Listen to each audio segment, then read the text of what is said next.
你真的要赶尽杀绝吗？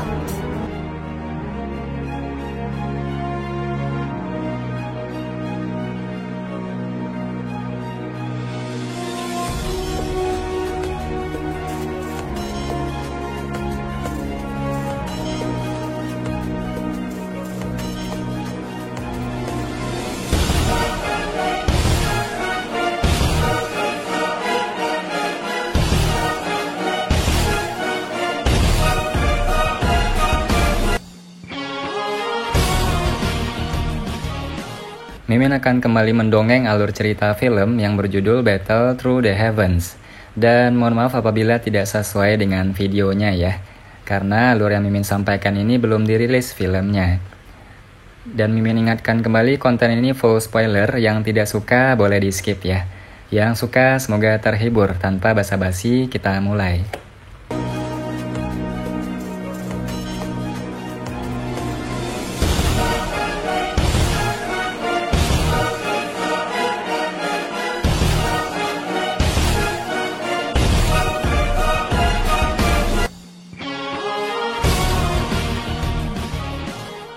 Gerbang Xiao, Xiaoyan.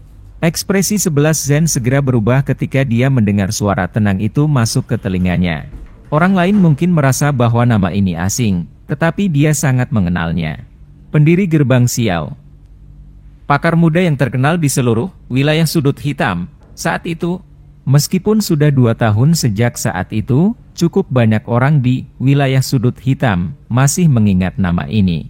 Selain itu, bagian dalam lembah api iblis mereka telah menampung cukup banyak ahli yang tidak punya tempat tujuan setelah dikejar oleh pemuda berjubah hitam ini.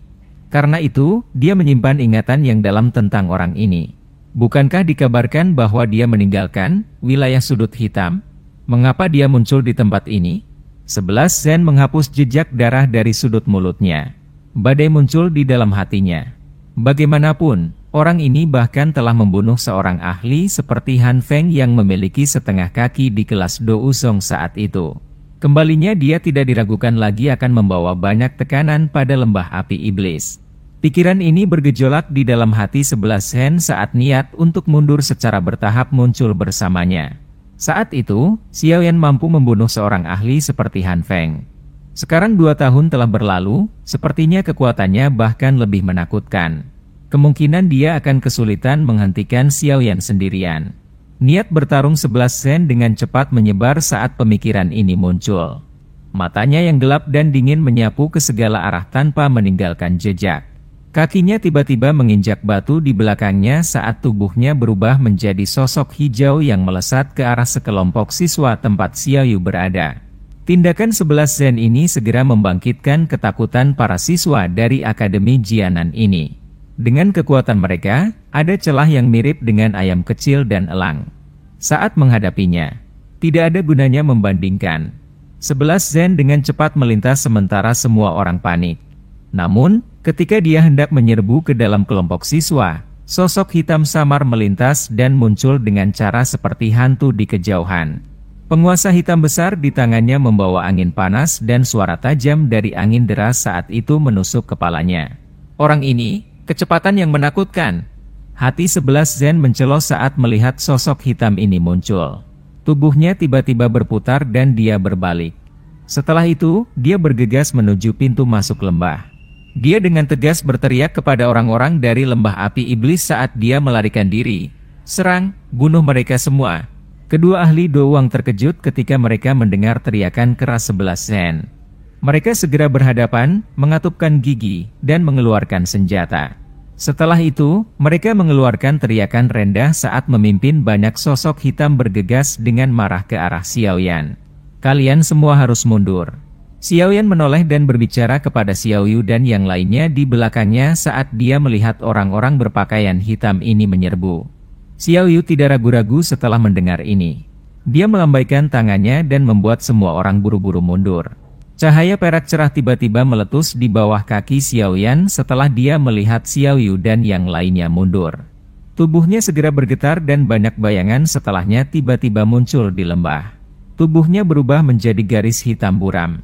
Dalam sekejap, dia muncul di depan seorang ahli Doang. Kemunculan Xiaoyan yang tiba-tiba menyebabkan ekspresi Do Wang itu berubah. Namun, reaksinya masih cukup cepat. Tanpa berpikir panjang, pedang panjang tajam di tangannya membawa angin kencang saat menembus ke tenggorokan Xiaoyan. Mata Xiaoyan acuh tak acuh saat melihat pakar Do Wang ini yang berani mengambil inisiatif untuk menyerang. Senyuman dingin terangkat di sudut mulutnya. Penguasa beratnya diayunkan dengan keras dan akhirnya bertabrakan dengan pedang panjang itu. Seseorang hanya bisa mendengar suara yang jelas saat pedang panjang itu pecah seperti ranting kayu yang lemah. Kekuatan agung mengalir keluar dan akhirnya memasuki tubuh ahli Do Wang itu. Darah segar dimuntahkan dengan liar. Selama waktu ini, suara jelas dari tulang yang patah terdengar. Pakar Do Wang dari lembah api iblis segera terbang kembali sebelum menabrak dinding gunung dengan kepalanya. Sebuah bang terdengar dan kepalanya pecah seperti semangka. Satu serangan. Hanya dalam satu serangan, seorang ahli Do Wang akhirnya kehilangan nyawanya di tempat ini. Pemandangan mengejutkan ini menyebabkan udara dingin naik dari kaki ahli Do Wang yang tersisa ke kepalanya. Dia bahkan tidak ragu sedikit pun.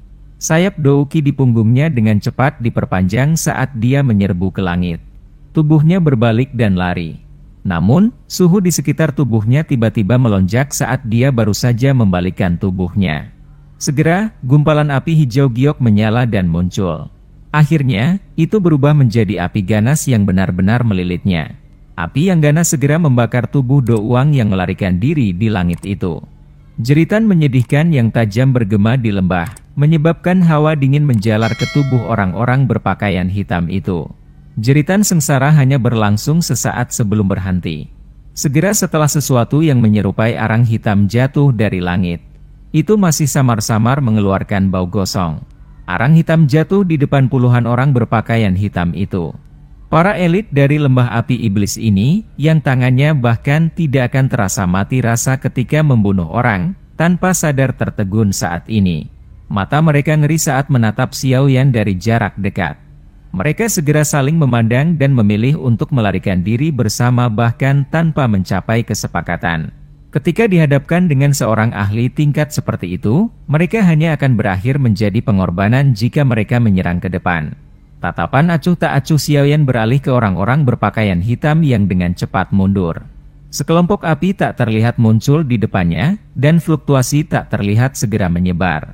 Ketika fluktuasi tak terlihat menyebar, Xiao Yu dan yang lainnya menyaksikan dengan ekspresi tertegun saat tubuh orang-orang berpakaian hitam itu dengan aneh meledak menjadi sekelompok abu. Banyak suara rendah dan teredam menyebabkan merinding berdiri tegak di tubuh mereka. Metode pembunuhan misterius dan tidak biasa semacam ini adalah sesuatu yang belum pernah mereka dengar. Suara ledakan yang berulang bergema di atas lembah pegunungan. Sekitar setengah menit kemudian, puluhan orang berpakaian hitam yang melarikan diri berubah menjadi gugusan abu hitam pekat di tanah. Api tak terlihat di depan Xiaoyan perlahan menghilang setelah tubuh orang berpakaian hitam terakhir pecah. Fluktuasi aneh itu juga lenyap. Xiaoyan dengan lembut melirik abu berwarna hitam di seluruh tanah. Dia menepuk tangannya sebelum jarinya menjentikan penguasa Xuan berat untuk meletakkannya di dalam cincin penyimpanannya. Setelah itu, dia menoleh dan tersenyum ke kelompok tertegun Wu Hao.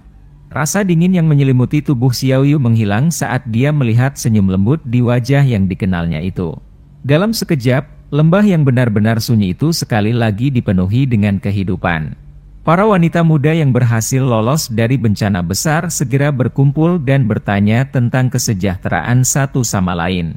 Mereka juga berulang kali melemparkan tatapan mereka ke arah Xiaoyan.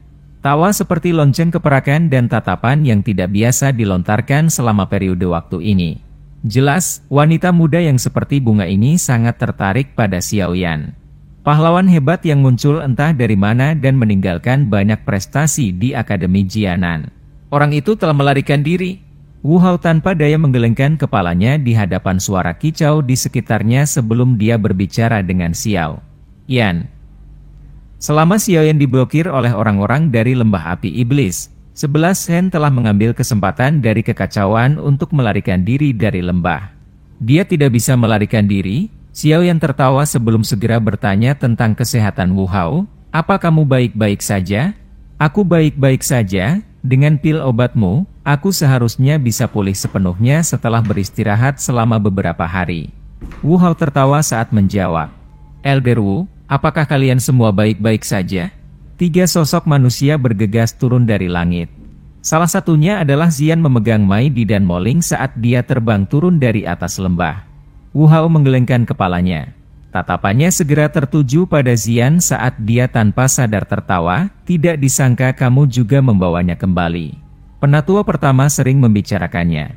Untuk apa orang tua itu membicarakanku? Dia pasti berpikir untuk memintaku melakukan kerja keras dan membuatku mencari bahan obat di seluruh pegunungan. Xian meringkuk mulutnya dan berbicara setelah mendengar ini. Wu Hao hanya bisa tersenyum karena malu ketika mendengarnya berbicara tentang masalah ini. Dia juga menyadari identitas Xian. Jika mereka berbicara tentang senioritas, Xian bisa dianggap seniornya. Karena itu, dia tidak berani memiliki banyak keberatan untuk Xian memutar matanya. Kekuatanmu saat ini sepertinya telah menembus kelas Dou Huang kan? Mata Wu Hao menyapu tubuh Xiaoyan dan tanpa sadar berbicara setelah beberapa keraguan singkat. Tatapan sekitarnya segera terlempar ketika mereka mendengar kata-kata Wu Hao. Cukup banyak orang dengan lembut menghirup udara dingin ketika mereka melihat Xiaoyan tersenyum dan mengangguk. Dou Huang, kelas itu adalah level yang mereka perjuangkan. Namun, Xiaoyan ini, yang tidak jauh lebih tua dari itu, sudah mencapainya. Ini menyebabkan mereka sangat iri. Moling dan beberapa teman baik berkumpul bersama. Matanya yang berair kadang-kadang akan menatap Xiaoyan, yang wajahnya ditutupi oleh sedikit senyuman. Harus dikatakan bahwa Xiaoyan saat ini memiliki daya tarik yang cukup besar bagi para wanita muda ini. Dibandingkan dia, orang-orang paling terkenal di akademi tampaknya benar-benar pucat. Tidak ada ruang untuk membandingkan keduanya. Sinar cahaya tiba-tiba muncul di lembah sementara semua orang dengan lembut berbicara. Akhirnya, itu muncul di langit entah dari mana. Sebuah tangan yang halus terlempar dan sesosok manusia jatuh. Akhirnya, sosok itu menabrak tempat yang tidak jauh dari semua orang. Sosok manusia yang tiba-tiba mendarat membuat cukup banyak orang terkejut. Tatapan mereka melirik tertegun menyadari bahwa sosok manusia di tanah sebenarnya adalah 11 Sen yang telah melarikan diri sebelumnya. Namun, saat ini sosoknya benar-benar kosong dari kehidupan.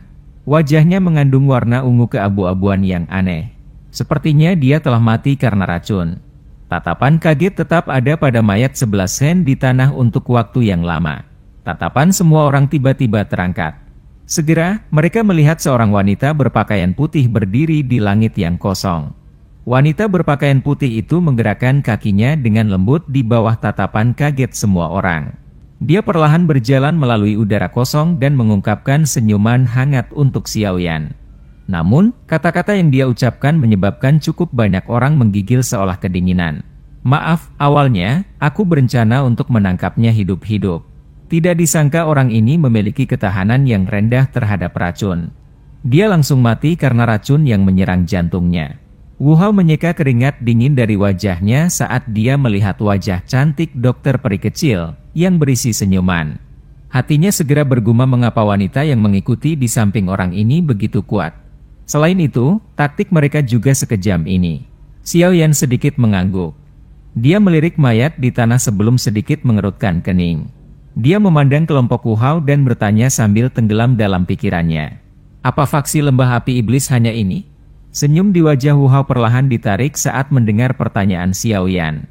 Dia mengerutkan kening dengan penuh perhatian, merenung sejenak sebelum berkata, lembah api iblis ini juga merupakan faksi tua dalam wilayah sudut hitam. Itu sudah ada cukup lama. Kekuatan lembahnya juga luar biasa besar. Awalnya, mereka tidak memiliki banyak konflik dengan Akademi Jianan. Karena gerbang Xiao, hubungan kita menjadi seperti api dan air selama 1 atau 2 tahun ini. Apa masalahnya? Xiaoyan sedikit terkejut. Apa masalah ini sebenarnya terkait dengan gerbang Xiao? Alasan utamanya adalah gerbang Xiao berkembang terlalu cepat. Itu bisa dianggap sebagai faksi terkenal di dalam wilayah sudut hitam. Perluasan suatu faksi secara alami akan melibatkan beberapa masalah yang tidak dapat dihindari dengan fraksi lain. Karena beberapa masalah, gerbang Xiao dan lembah api iblis mengalami beberapa konflik. Dengan peningkatan intensitas konflik ini, pertempuran besar tidak dapat dihindari. Wu Hao menghela nafas tanpa daya. Pada awalnya, lembah api iblis ini telah mengungkapkan kekuatannya yang kuat sebagai faksi lama. Gerbang Xiao berulang kali dikalahkan dalam beberapa pertempuran mereka. Pada akhirnya, Akademi Jianan akhirnya turun tangan dan membantu Gerbang Xiao mengalahkan lembah api iblis. Selama pertempuran kami membunuh beberapa ahli dari lembah api iblis. Taktik mereka sangat tercela.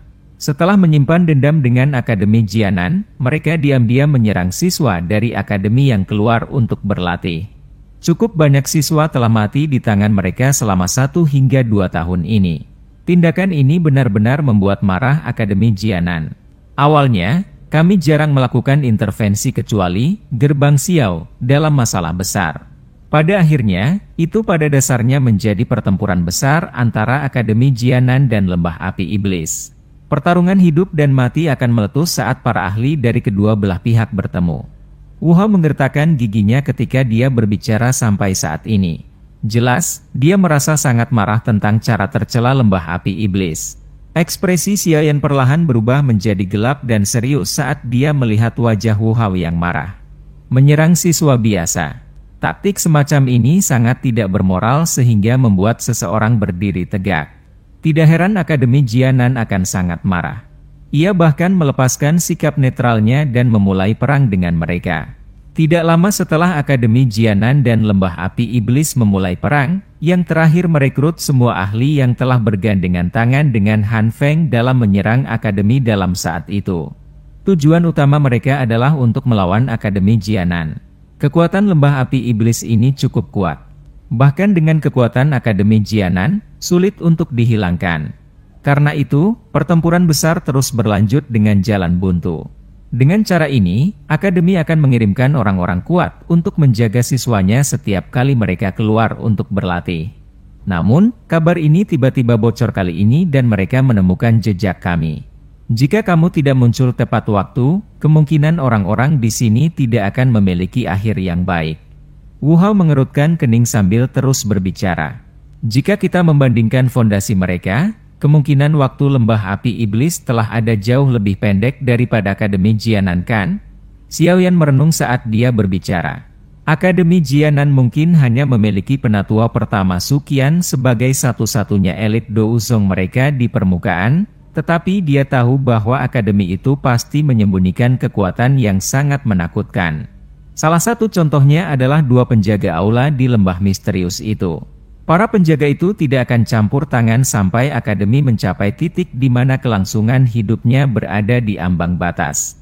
Tidak satu pun dari mereka muncul bahkan selama saat darurat ketika Han Feng menyerang akademi dalam. Wu Hao tertawa getir. Xiao Yan hanya bisa menganggukkan kepalanya tanpa daya saat mendengar ini. Orang-orang tua ini mungkin kuat, tapi mereka semua adalah orang-orang kuno yang hanya tahu bagaimana mematuhi aturan. Apakah lembah api iblis itu juga memiliki seorang elit Douzong?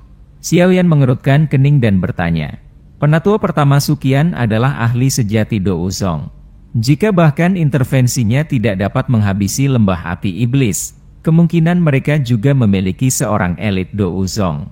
Iya. Kepala lembah-lembah api iblis juga merupakan seorang elit Douzong. Namun, dia biasanya menghabiskan sebagian besar waktunya untuk mundur dan jarang muncul di wilayah sudut hitam. Orang biasa tidak tahu banyak tentang dia. Seorang ahli sejati di wilayah sudut hitam tidak terlalu tertarik untuk merebut apa yang disebut peringkat hitam. Karena itu, kamu tidak boleh yakin bahwa benda ini mengukur keseluruhan kekuatan wilayah sudut hitam. Dengan bisa bertahan dalam waktu yang lama di sekitar Akademi Jianan, tidak berlebihan untuk mengatakan bahwa daerah yang kacau ini adalah tempat yang penuh dengan naga dan harimau yang tersembunyi. Wu Hao berbicara dengan suara yang dalam, bahkan kekuatan tetua emas perak akan memiliki celah yang besar jika dibandingkan dengan para ahli sejati ini. Xiao Yan sedikit mengangguk. Dari tampilan situasi sekarang, wilayah sudut hitam memang menyembunyikan akarnya dalam-dalam. Yang asli memang berpandangan pendek seperti tikus, benar-benar berpikir bahwa tetua emas perak adalah orang terkuat di wilayah sudut hitam. Tentu saja, Xiaoyan saat ini secara alami bukanlah orang yang memiliki kekuatan Do Huang dari 2 tahun lalu. Saat ini dia adalah ahli asli Do Huang. Bukannya tidak ada elit Do Uzong yang telah dikalahkan di tangannya. Dia percaya bahwa jika dia bertukar pukulan dengan Han Feng sejak saat itu dengan kekuatannya saat ini, dia pasti tidak perlu menggunakan kekuatan Yaolao seperti yang dia lakukan sebelumnya untuk mengalahkannya. Sepertinya, wilayah sudut hitam ini telah mengalami masa-masa sulit selama 2 tahun ketidakhadiranku. Xiaoyan menghela napas pelan setelah mendengar Wu Hao menjelaskan perubahan di wilayah sudut hitam selama 2 tahun ini. Kembalinya kamu kali ini bukan hanya untuk mengunjungi kami kan? Xiao Yu di samping melirik dokter peri kecil di samping Xiaoyan saat dia mengajukan pertanyaan. Xiaoyan mengusap hidungnya dan tertawa, aku memiliki beberapa hal yang mengharuskanku untuk mencari penatua pertama. Selain itu, api hati, di dalam, menara pemurnian Ki Langit berkobar, akademi dalam kemungkinan telah habis bukan? Untuk berpikir bahwa kamu benar-benar mengingat ini. Itu habis setengah tahun yang lalu. Jika tetua pertama tidak ditahan oleh lembah api iblis, membuatnya tidak bisa pergi. Kemungkinan dia sudah dibebankan ke Kekaisaran Jiama untuk menangkapmu. Xiao Yu memutar matanya ke arah Xiaoyan saat dia menjawab. Xiaoyan tanpa sadar merasa agak malu saat mendengar ini. Karena kamu juga akan mencari tetua pertama, mengapa kamu tidak kembali bersama kami ke Akademi Jianan? Wu Hao tertawa dan mengubah topik pembicaraan. Xiaoyan ragu-ragu sejenak sebelum menggelengkan kepalanya. Dia berkata, wilayah sudut hitam mengadakan lelang skala besar. Aku harus pergi dan melihatnya. Kali ini, aku datang untuk mencari beberapa informasi tentang kumpulan bahan obat dan aku mungkin bisa mendapatkan berita di sana. Lelang di kota Kaisar Hitam, kan? Aku juga pernah mendengarnya. Memang itu adalah lelang terbesar di wilayah sudut hitam selama beberapa tahun ini. Wu Hao terkejut. Dia segera merajut alisnya dan berkata, kalau begitu, aku tidak akan menghentikanmu. Namun, kamu harus berhati-hati saat mencapai kota Kaisar Hitam. Tempat itu pada dasarnya telah mengumpulkan lebih dari setengah ahli dan faksi dalam wilayah sudut hitam. Menurut informasiku, tampaknya lembah api iblis juga akan berpartisipasi di dalamnya. Xiaoyan dengan lembut mengangguk. Dia tertawa, tenang, jika aku benar-benar bertemu lembah api iblis itu, secara kebetulan aku akan memiliki kesempatan untuk melihat seberapa kuat faksi ini yang dapat bersaing dengan Akademi Jianan. Sebenarnya, ayo pergi, aku akan melindungi kalian semua untuk jarak tertentu. Setelah lelang di kota Kaisar Hitam selesai, aku akan melakukan perjalanan ke Akademi. Xiaoyan tersenyum saat berbicara dengan Wu Hao dan Xiao Yu. Baik. Selama kita mencapai kota, kita akan bisa berkomunikasi dengan Akademi Jianan. Kami akan aman saat itu. Tidak ada yang menolak saran Xiaoyan. Meskipun orang-orang dari lembah api iblis yang mengejar mereka semua telah terbunuh, Wu Hao terluka parah. Mereka akan jauh lebih aman dengan seseorang sekuat Xiaoyan melindungi mereka. Wu Hao tidak terus menunda setelah mereka menyelesaikan diskusi.